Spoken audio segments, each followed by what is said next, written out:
किसी राजा के राजमहल में एक बंदर सेवक के रूप में रहता था। वह राजा का बहुत विश्वास पात्र और भक्त था। अंतःपुर में भी वह बेरोक टोक जा सकता था। एक दिन जब राजा सो रहा था और बंदर पटखा झल रहा था तो बंदर ने देखा, एक मक्खी बार बार राजा की छाती पर बैठ जाती थी। पंखे से बार बार हटाने पर भी वह मानती नहीं थी, उड़कर फिर वहीं बैठी जाती थी। बंदर को क्रोध आ गया। उसने पंखा छोड़कर हाथ में तलवार ले ली, और इस बार जब मक्खी राजा की छाती पर बैठी तो उसने पूरे बल से मक्खी पर तलवार का हाथ छोड़ दिया। मक्खी तो उड़ गई, किंतु राजा की छाती तलवार की चोट से दो टुकड़े हो गई।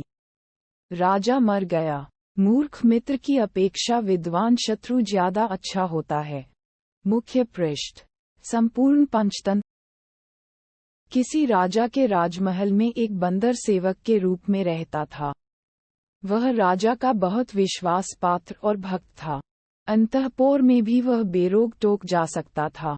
एक दिन जब राजा सो रहा था और बंदर पटखा झल रहा था तो बंदर ने देखा, एक मक्खी बार बार राजा की छाती पर बैठ जाती थी। पंखे से बार बार हटाने पर भी वह मानती नहीं थी, उड़कर फिर वहीं बैठी जाती थी। बंदर को क्रोध आ गया।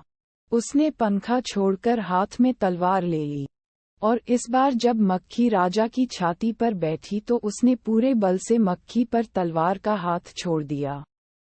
मक्खी तो उड़ गई, किंतु राजा की छाती तलवार की चोट से दो टुकड़े हो गई। राजा मर गया। मूर्ख मित्र की अपेक्षा